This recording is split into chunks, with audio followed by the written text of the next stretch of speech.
In 1945, when the UN was created, humanity had gone through two catastrophic wars. The First World War, in which 30 million people or so had died, and a Second World War, in which another 60 million people had perished. So the demand by the states to have some sort of security in the future to prevent the outbreak of a Third World War was so insistent that when President Roosevelt of the United States proposed creating this body called the UN, there was an immense attention given to the idea and great enthusiasm among the states that had won the Second World War to come together and actually put together this unusual organization that would stamp out the possibility of conflicts in the future.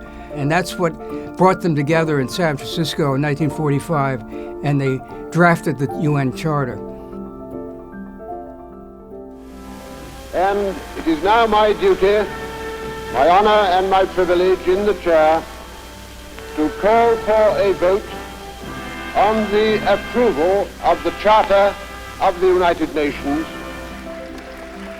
The UN Charter was the sum and substance of humanity crying out for some sort of world order.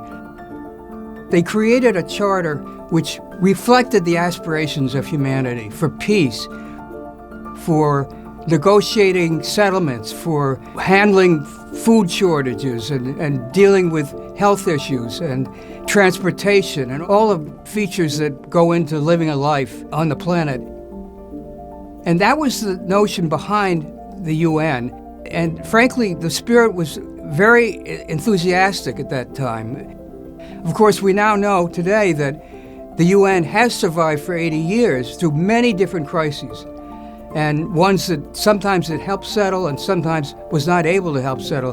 Nonetheless, the aspiration to have this organization around is so deep in the human spirit that I just think that had the UN dissolved yesterday, it would be reinvented today.